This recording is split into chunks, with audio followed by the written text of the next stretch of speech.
যারা নামাজ পড়েছে তাদের দল আলাদা, যারা নামাজ বুঝেছে তাদের দল আলাদা।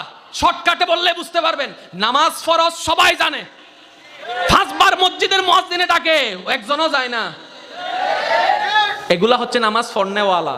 আর যারা নামাজ বুঝতে পেরেছে, 5 ওয়াক্ত ফরজ তো পড়েছে, সুযোগ পাইলেই নফল নামাজ, সুযোগ পাইলে ঘুম থেকে উঠে নফল নামাজ। যারা নামাজ বুঝতে পেরেছে সবাই ঘুম গিয়ে, সবাই যখন ঘুমন্ত, উনি দাঁড়িয়ে নামাজে দাঁড়ায় গেল, 1 রাকাত 2 রাকাত 4 রাকাত 12 রাকাত 20 রাকাত 30 রাকাত, এমন অনেকে আছে সারা রাত নফল নামাজ, সারা রাত নফল নামাজ, সারা রাত নফল নামাজ, টানলেও যায় না, টানলেও উঠে না। কিরে, আমরাও মুসলমান, আপনিও মুসলমান, আমরাও নামাজি, আপনিও নামাজি, আমাদেরকে ঠেললেও মসজিদে নেওয়া যায় না, আপনারা সিজদায় পড়লে উঠতে চান না, ব্যাপারটা কি? ওনারা উত্তর দেয়, তোমরা নামাজ শিখেছ, তোমরা শিকার দলে, আমরা বুঝার দলে। আমরা বুঝতে পেরেছি বলেই তো, বুঝতে পারলাম সিজদার মর্ম কাকে বলে, রুকুর মর্ম কাকে বলে, বুঝতে পেরেছি বলেই তো যখন রুকুতের মধ্যে গিয়ে যখন বলি সুবহান রাব্বিয়াল আযীম, অন্তরটা শীতল হয়ে যায়। সিজদার মধ্যে যখন গিয়ে বলি সুবহান রাব্বিয়াল আলা, অন্তরটা প্রশান্তি হয়ে যায়। আমরা বললাম আমরা তো জীবনে বুঝলাম না, বলে যে সেজন্যই তো তোমরা একটু ইমাম সাহেব যদি দেরি করে পিছন থেকে কাশি দিয়ে মিসকল মারা শুরু করে দাও। যখন খতমে তারাবি পড়া শুরু করে তখন অনেক সময় তোমরা ইমাম সাহেবকে খতমে তারাবিতে লাগাইয়া তোমরা বাহিরে দাঁড়ায় বাতাস খাওয়া শুরু করো। ইমাম রুকুতে যাওয়ার আগে তোমরা যাই আবার নিয়ত বাঁধো, কারণ তোমরা নামাজ বুঝো নাই। যদি নামাজ বুঝতে পারতা, সিজদা থেকে মাথা তুলতা না, আর রবকে বারবার বলতা মাওলা মৃত্যু তো একদিন আছে, মাওলা এমন সময় মৃত্যু দিও যেন আমার কপালটা তোমার দরবারে সিজদায় থাকে, জবানে সুবহান রাব্বিয়াল আলা। মনে রাখবেন, শিখতে যেতে হয় আলেমের কাছে, বুঝতে যেতে হয় ওলির কাছে নয়। সুবহানাল্লাহ, আরো জোরে রহম বলি। শিখতু জমফরি বুদে আলেমের হাসে, বুঝতু জমফরি বুদে। মনে রাখবেন, ওলির সাথে ভক্ত মুরিদের একটাই কানেকশন, সেটা হচ্ছে দিলের কানেকশন। আর একটু জোরে বলেন না, দিলের কানেকশন। চলবে চলবে চলবে, আল্লাহ বুঝার তৌফিক দান করুন। সেজন্য তো আব্দুল কাদের জিলানির কাছে গিয়ে পড়তে বসছে, বলি হয়ে বের হয়ে গেছে। খাজা গরিবে নওয়াজের কাছে শিখতে গিয়েছে, কুতুবউদ্দিন বখতিয়ার কাকি হয়ে বের হয়ে গেছে। কুতুবউদ্দিন বখতিয়ার স্কুলে ভর্তি হয়েছে, ওখান থেকে আল্লাহর ওলি হয়ে বের হয়েছে। সিস্টেম সব কিছু আছে, বুঝতে হবে আমাদের। আল্লাহ আমাদের সবাইকে বুঝার তৌফিক দান করুক। আরেকটু জোরে বলেন। এবার বলেন, আমরা নামাজ পড়লে আল্লাহর কোনো লাভ নাই? বলেন না, আমরা নামাজ পড়লে আল্লাহর কোনো লাভ? আমরা নামাজ না পড়লে আল্লাহর কোনো ক্ষতি? আমরা রোজা রাখলে আল্লাহর কোনো লাভ?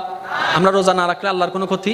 কিন্তু এই নামাজ রোজা ফরজ জিনিস, কিন্তু আল্লাহর সেটিংটা দেখেন, কখনো বাবার চেষ্টা করেন নাই। দেখেন, শেষ ভালো যার সব ভালো তার। আমি 5 মিনিটে শেষ করছি, গভীর মনোযোগ। বৎসরে একবার,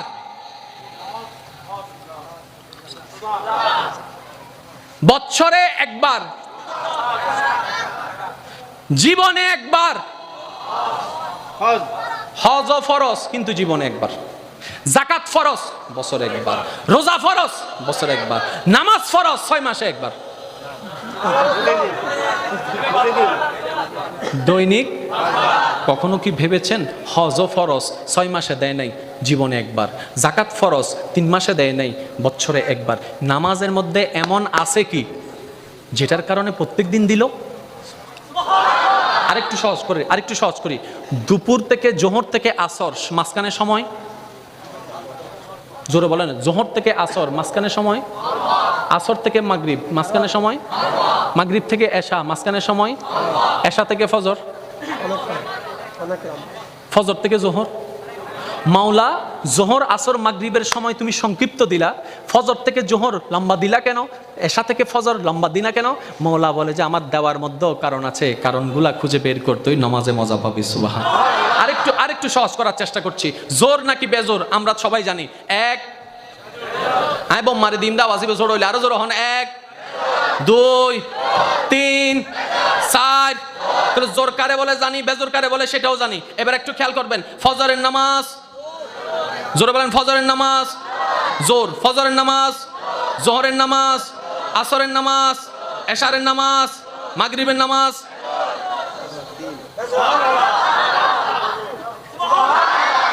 আসসালাতু মিফতাহুল জান্নাহ, নামাজ জান্নাতের চাবি।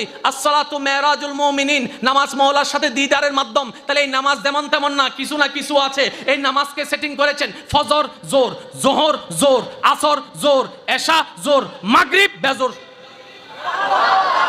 কোন মাগরিব? আরেকটু বোঝার চেষ্টা করি। ফজরের 2 রাকাত ফরজ, এর আগে 2 রাকাত সুন্নত। কাকে বলে? এক কথা বুঝেন, যে হুকুমের সাথে আল্লাহর সম্পর্ক এটা ফরজ, যে হুকুম কাজের সাথে নবীর সম্পর্ক এটা সুন্নত। এক কথা বুঝেন, ফরজ মানি আল্লাহর, সুন্নত মানি নবীর। এর দূর মনত তাইব না? ফরজ মানি, সুন্নত মানি নবীর। একটু শেষ, আমার কথা শেষ। ফজরের 4 রাকাত, 2 রাকাত ফরজের আগে 2 রাকাত। কি কোনো সমস্যা হচ্ছে? তাহলে মহাব্বতের ভিতর বহুত কিছু চলে। আমার মাহফিল আরেকটা আছে 11টায়। কয়টায়? আমার জীবনে কখনো আমি টাইম বেশ কম করি নাই। বিসমিল্লাহ। আমার বাবাজান দরবারে বারিয়া শরীফের সাজ্জাদা নসীন মুজাহিদে দিনে মিল্লত আল্লামা মুফতি শাহ সুফি সৈয়দ শামসুদ্দোহা বারি বাবাজান কেবলা একটা আদেশ দিয়েছেন, বাবা ওয়াদা করলে রক্ষা করবা, ওয়াদা করলে রক্ষা করবা। সেজন্য আমি চেষ্টা করি যাকে যে টাইম দিই, যেমন আজকে এখানে টাইম দিয়েছিলাম 8:30টায়, আমি এখানে চলে আসছি 8:45টায়। 8:30টায় টাইম দিয়েছি, আমি 8:45টায় কিন্তু মঞ্জিলে চলে আসছি, আওলাদের এখানে বসেছিলাম। আমি চেষ্টা করি টাইমের আগে চলে আসা। একটু খেয়াল করবেন, নামাজ জান্নাতের চাবি। নামাজ জান্নাতের, জান্নাতে যেতে গেলে নামাজের দরকার। এই নামাজকে আল্লাহ কিভাবে সাজিয়েছেন দেখেন। ফজরের নামাজ 4 রাকাত, 2 রাকাত ফরজের আগে 2 রাকাত, জোরে বলতে হবে, 2 রাকাত ফরজের আগে 2 রাকাত, জোহরে 4 রাকাত ফরজের আগে 4 রাকাত, আসরে 4 রাকাত ফরজের আগে 4 রাকাত, এশারে 4 রাকাত ফরজের আগে 4 রাকাত, মাগরিবের 3 রাকাত ফরজের আগে 2 রাকাত। কোনটাতে সুন্নত নাই? এই মাগরিব কোনটা?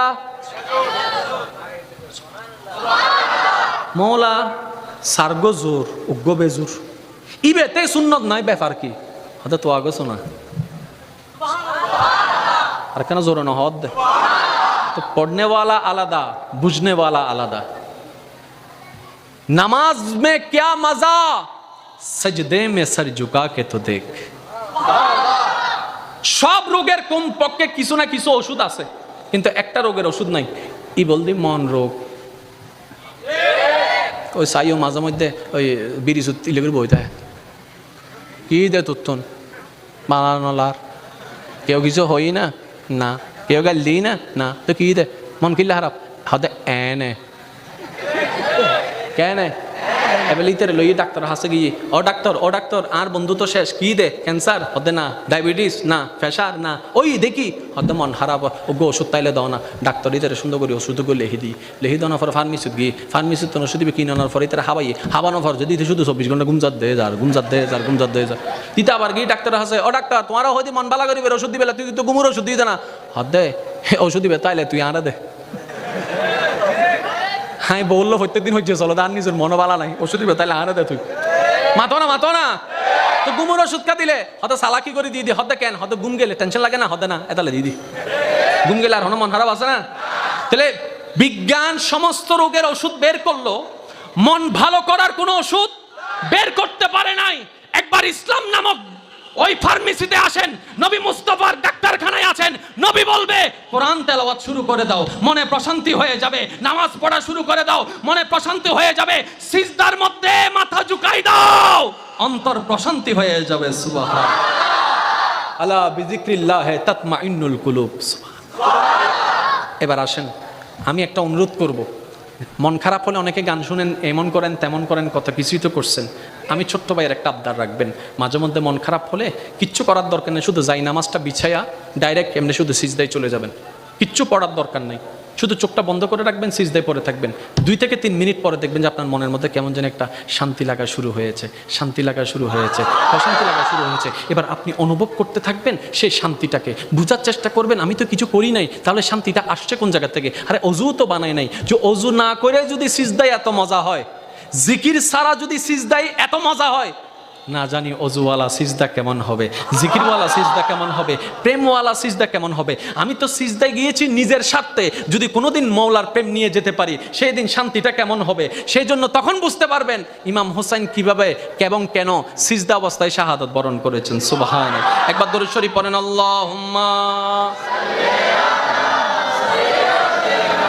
মাওলানা মুহাম্মদ মুহাম্মদ ওয়া আলা আলি সাইয়্যিদিনা। উচ্চ আওয়াজ একবার বলেন মারহাবা।